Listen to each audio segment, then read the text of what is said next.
سلطان محمد فاتح نے بہت بڑی قربانی دے کے قسطنطینیہ فتح کیا تھا. دنیا کی سب سے بڑی توپ بنائی تھی اس نے. اور آج ہماری صرف باتیں توپ ہیں, باتیں ایسی کریں گے جیسے بہت بڑی توپ ہیں ہم کوئی. عمل ہمارے کیا ہیں؟ زیرو. نہ سائنس میں آگے, نہ ٹیکنالوجی میں آگے, نہ مذہب میں آگے. وہ ٹیکنالوجی کی دنیا میں بہت آگے تھے, سائنس کی دنیا میں بہت آگے تھے. سلطان محمد فاتح نے جب قسطنطینیہ کو فتح کرنے کا ارادہ کیا, استنبول کو, نبی کی پیشگوئی تھی کہ میری امت میں جو طبقہ استنبول جو فتح کرے گا نا وہ جنتی ہے. تو صحابہ کے دور سے کوششیں ہو رہی تھیں, اور استنبول میں 1000 سال سے خلافت قائم تھی عیسائیوں کی, اور اسے کوئی فتح کر نہیں سکتا تھا. ابو ایوب انصاری رضی اللہ تعالیٰ عنہ گئے, وہ نہیں فتح کر سکے, ان کی قبر وہیں بنی. بڑے حملے ہوتے رہے, اتنی چوڑی دیوار میں نے خود دیکھی ہے, اس کی میں نے ویڈیو بھی بنائی تھی. اور اتنی لمبی دیوار شہر کے گرد کہ اس کو ناممکن اسباب کی دنیا میں, ایئر اٹیک تو ہوتے نہیں تھے نا اس زمانے میں, جانا تو پیدل فوج نہیں تھا, جائے گی کہاں سے بھائی, چڑھے گی کیسے اس پہ. سیڑھیاں لگا کے جو چڑھتے تو اوپر انہوں نے گرم تیل گرم ہوتا تھا, اس کے دیگ رکھے ہوئے ہوتے تھے, تو وہ دیگ الٹتے تھے تیل ڈال کے. کوئی چڑھ نہیں سکتا تھا, بہت زبردست ڈیفنس تھا, کوئی میلی آنکھ اٹھا کے دیکھ نہیں سکتا تھا. اور جتنی لڑائیاں ہوئی سب ناکام ہوئی تھیں. سلطان محمد فاتح نے کہا بھائی نبی نے خوشخبری دی ہے, ہم فتح کر کے چھوڑے گا. پھر وہ مشہور واقعہ ہے, اس نے کیا کیا کہ خشکی میں کشتیاں چلا دیں, سارے جانور راتوں رات ذبح کیے, ان کی چربی پگھلا کے پتھروں پہ بچھائی گئی ہے, اس پہ سمندری جہاز بٹھا کے. وہاں میں جب ترکی میں گیا ہوں تو اب دیکھو یہ چیز کتابوں میں بھی بتائی جا سکتی تھی نا, لیکن وہاں طیب اردگان نے کیا کیا ہے, میوزیم بنائے ہیں, ان میں یہ پورا منظر دکھایا جاتا ہے. خدا کی قسم ایسا ایمان بڑھتا ہے کہ چیخیں مارنے کا دل کرتا ہے.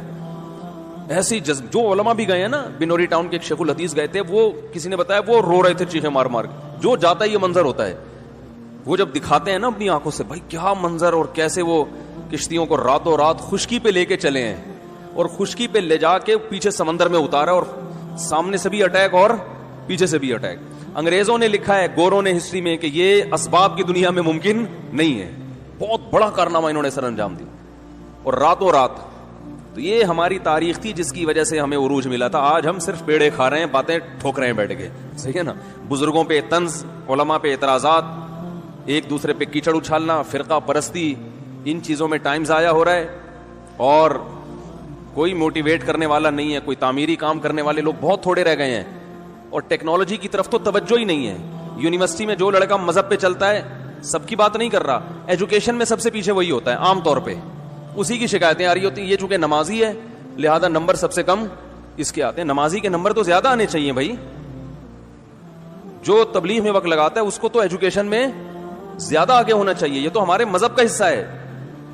صحابہ کرام نے جو ملکوں کے ملک فتح کیے, اور جو ہمارے تاریخ میں فاتحین ملتے ہیں, سب سے پہلا بحری بیڑا حضرت معاویہ نے بنایا ہے.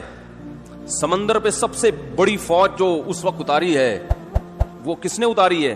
حضرت معاویہ رضی اللہ تعالیٰ عنہ نے. اور نبی نے پیشگوئیاں سنا دی تھی پہلے کہ سمندر کی لڑائی ہوگی, اس میں جو شہید ہوگا اسے میں جنت کی خوشخبری دیتا ہوں. اور آپ صلی اللہ علیہ وسلم نے سمندر میں شہید ہونے والے کو زیادہ بڑا شہادت کا درجہ عطا فرمایا. میں نے تو سمندری لڑائی کے فضائل پر احادیث جمع کی تھی, ایک میرا بیان ٹوٹلی اسی پر ہوا تھا. سمندری لڑائی کتنی اہم ہے. نبی کو معلوم تھا میری امت سمندروں پہ بھی چلے گی. سمندر پہ چلنا ٹیکنالوجی کے بغیر ممکن ہے کیا؟ پھٹے لگا کے بیٹھ جاؤ گے اس پہ کہ ملاحوں کو بلاؤ گے, یار تم مچھلیاں پکڑتے ہو, 2-4 پھٹے یہاں بھی, وہ بھائی لڑنا ہے اس پہ, تو سامنے والا بھی لڑے گا.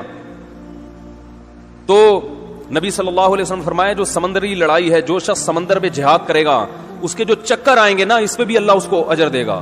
بڑی خوشخبریاں ہیں اس کے گناہوں کی معافی کی, کیونکہ آپ کو پتا تھا کہ امت جب تک سمندر پہ کو فتح نہیں کرے گی اور سمندر پہ سفر نہیں کرے گی, یہ اس دنیا پہ حکومت نہیں کر سکتی. تو حضرت معاویہ نے جو پہلا بحری بیڑا بنایا, اس کے امیر کو امیر البحر کہتے تھے. بحر کہتے ہیں سمندر. یہ امیر البحر کی ٹرم یہ انگلش میں منتقل ہوئی ہے, جس کو ایڈمرل کہا جاتا ہے.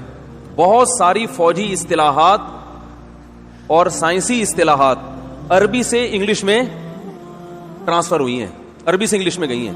آج میڈیکل سائنس میں بہت سے الفاظ ایسے ہیں جو عربی سے انگلش, مسلمان سائنسدانوں کے تھے وہ, لیکن اب دیکھو حال کیا بنا دیا.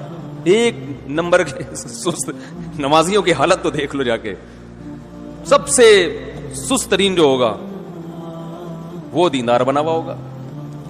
سب کی بات نہیں کر رہا, ڈاکٹروں میں ہم نے بڑے اچھے اچھے دیندار دیکھے ہیں, سائنسدانوں میں, ایٹمی سائنسدانوں میں تو دیندار زیادہ ہیں الحمدللہ, لیکن میجورٹی کی بات کر رہا ہوں کہ پتہ نہیں ہمارے ذہن میں یہ کچھ ایسا کسی نے, شیطان نے بات ڈال دی ہے کہ ہم نے صرف جو ہے ایک طرف کو فوکس کیا ہوا ہے, دوسری طرف کو ہم نے بالکل نظر انداز کر دیا ہے. تو بھائی جس طرح سے دین کی تعلیم انتہائی ضروری ہے, اس کی کوئی اس کی اہمیت کی کمی کا انکار نہیں کر سکتا. انگریز جو تباہ ہو گئے نا, فیملی سسٹم تباہ ہو گیا, زنا معاشرے میں پھیل گیا, والدین اولڈ ہوم میں, وہ وجہ کیا, مذہب نہیں ہے نا, مذہبی تعلیم نہیں ہے. لیکن ہم جو معاشی لحاظ سے تباہ ہو گئے اور ترقی میں پیچھے رہ گئے, وجہ کیا ہے, مادے پہ محنت نہیں کی ہے. تو دونوں محنتیں ضروری ہیں. داؤد علیہ السلام کو روحانی ترقی بھی ملی اور اللہ نے آپ کے ہاتھ میں لوہا بھی پگھلایا. کیوں پگھلایا؟ تاکہ لڑیں, کیونکہ صرف نمازوں سے لڑائی ممکن نہیں ہے. ذکر کرتے تھے نا داؤد علیہ السلام, چاروں طرف سے پرندے جمع ہو جاتے تھے, ایسی خوبصورت آواز میں تلاوت کرتے تھے, ذکر کرتے تھے. وَالطَّيْرَ مَحْشُورَةً كُلٌّ لَهُ أَوَّابٌ, قرآن کہہ رہے پرندے, اور یا جبال اوبی ماہو والطیر, جب اللہ کا ذکر کر رہے پہاڑوں سے بھی لا الہ الا اللہ کی آوازیں آتی. یہ ذکر تھا, لڑنے کے لیے یہ نہیں ہے کہ اے داؤد ہم نے آپ کو ذکر بھی دیا اور آپ جو ہے روزے بھی رکھتے ہیں اور تہجد بھی پڑھتے ہیں, لہذا آپ کو تو اسلحہ بنانے کی ضرورت نہیں ہے, ویسے ہی فتح ہو جائے گی ایمان کی طاقت سے. نا نا نا نا نا, زرہیں بناؤ, قدر فی السرد, صحیح ہے نا, کڑیاں بناؤ, فوج تیار کرو, لڑائی کے لیے اصول بولتے کیوں نہیں بھائی, کچھ اور ہیں. تو دونوں چیزیں نہیں ہیں. داؤد علیہ السلام, سلیمان علیہ السلام کے گھوڑے بھی تو تھے, انہیں کیا ضرورت تھی گھوڑوں کی بھائی؟ کہتے میں اللہ کا اتنا عبادت گزار ہوں, میں اسباب اور وسائل کیوں, میں مسلح بچھاؤں گا, دعا مانگوں گا, ملک فتح ہو جائے گا. تو بھائی گھوڑے رکھے ہوئے ہیں, صحیح ہے نا, ان کو پیار کرتے تھے گھوڑوں کو, کیونکہ اس زمانے میں گھوڑا اور ٹینک برابر تھے, بلکہ ہوائی جہاز تھا گھوڑا اس زمانے میں, تو جنگیں گھوڑوں کے بغیر نہیں ہوتی تھی, گھوڑے تیار کیے ہوئے ہیں. تو لڑے ہیں وہ لوگ اور اسباب اور وسائل اختیار کیے ہیں. آج ہم پیڑے کھانے والی باتیں کرتے ہیں اور پیڑے کھا رہے ہیں بیٹھ کے, اور سمجھتے ہیں کہ بس یہ قرآن خوانیوں سے اور آیت کریمہ سے مسائل کیا ہو جائیں گے حل. تو یہ بھی ضروری ہے بھائی, وہ بھی ضروری ہے.